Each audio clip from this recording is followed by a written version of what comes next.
Hello everyone, welcome on my YouTube channel.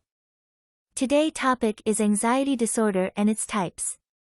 Initially, I will talk about anxiety disorder as what is anxiety disorder, and then I will explain one by one all types of anxiety disorders. Anxiety disorders. As anxiety disorders include disorders that share features of excessive fear and anxiety and related behavioral disturbances. Fear is the emotional response to real or perceived imminent threat, whereas anxiety is anticipation of future threat. Obviously, these two states overlap, but they also differ, with fear more often associated with surges of autonomic arousal necessary for fight or flight, thoughts of immediate danger, and escape behaviors, and anxiety more often associated with muscle tension and vigilance in preparation for future danger and cautious or avoidant behaviors. Sometimes the level of fear or anxiety is reduced by pervasive avoidance behaviors. Panic attacks feature prominently within the anxiety disorders as a particular type of fear response. Panic attacks are not limited to anxiety disorders, but rather can be seen in other mental disorders as well. The anxiety disorders differ from one another in the types of objects or situations that induce fear, anxiety, or avoidance behavior, and the associated cognitive ideation. Thus, while the anxiety disorders tend to be highly comorbid with each other, they can be differentiated by close examination of the types of situations that are feared or avoided and the content of the associated thoughts or beliefs. Anxiety disorders differ from developmentally normative fear or anxiety by being excessive or persisting beyond developmentally appropriate periods. They differ from transient fear or anxiety, often stress-induced, by being persistent, example, typically lasting 6 months or more, although the criterion for duration is intended as a general guide with allowance for some degree of flexibility and is sometimes of shorter duration in children, as in separation anxiety disorder and selective mutism. Since individuals with anxiety disorders typically overestimate the danger in situations they fear or avoid, the primary determination of whether the fear or anxiety is excessive or out of proportion is made by the clinician, taking cultural contextual factors into account. Many of the anxiety disorders develop in childhood and tend to persist if not treated. Most occur more frequently in females than in males. Each anxiety disorder is diagnosed only when the symptoms are not attributable to the physiological effects of a substance or medication or to another medical condition, or are not better explained by another mental disorder. Now understand the all types of anxiety disorders as separation anxiety disorder. The individual with separation anxiety disorder is fearful or anxious about separation from attachment figures to a degree that is developmentally inappropriate. There is persistent fear or anxiety about harm coming to attachment figures and events that could lead to loss of or separation from attachment figures, and reluctance to go away from attachment figures, as well as nightmares and physical symptoms of distress. Although the symptoms often develop in childhood, they can be expressed throughout adulthood as well. Selective mutism.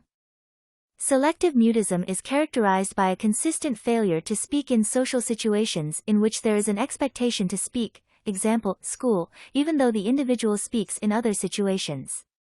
The failure to speak has significant consequences on achievement in academic or occupational settings, or otherwise interferes with normal social communication. Specific phobia. Individuals with specific phobia are fearful or anxious about or avoidant of circumscribed objects or situations. A specific cognitive ideation is not featured in this disorder, as it is in other anxiety disorders. The fear, anxiety, or avoidance is almost always immediately induced by the phobic situation, to a degree that is persistent and out of proportion to the actual risk posed. There are various types of specific phobias: animal, natural environment, blood injection injury, situational, and other situations. Social anxiety disorder. Social anxiety disorder is also called social phobia, in which the individual is fearful or anxious about or avoidant of social interactions and situations that involve the possibility of being scrutinized. These include social interactions such as meeting unfamiliar people, situations in which the individual may be observed eating or drinking, and situations in which the individual performs in front of others. The cognitive ideation is of being negatively evaluated by others, by being embarrassed, humiliated, or rejected, or offending others. Panic disorder. In panic disorder, the individual experiences recurrent unexpected panic attacks and is persistently concerned or worried about having more panic attacks or changes his or her behavior in maladaptive ways because of the panic attacks, example, avoidance of exercise or of unfamiliar locations. Panic attacks are abrupt surges of intense fear or intense discomfort that reach a peak within minutes, accompanied by physical and/or cognitive symptoms. Limited symptom panic attacks include fewer than 4 symptoms. Panic attacks may be expected, such as in response to a typically feared object or situation, or unexpected, meaning that the panic attack occurs for no apparent reason. Panic attacks function as a marker and prognostic factor for severity of diagnosis, course, and comorbidity across an array of disorders, including, but not limited to, the anxiety disorders, example, substance use, depressive and psychotic disorders. Panic attack may therefore be used as a descriptive specifier for any anxiety disorder as well as other mental disorders. Agoraphobia.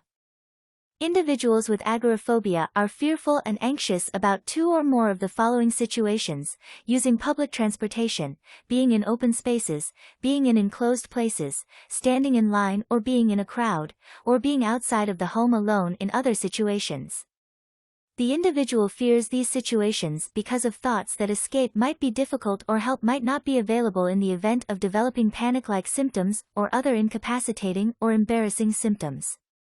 These situations almost always induce fear or anxiety, and are often avoided, and require the presence of a companion.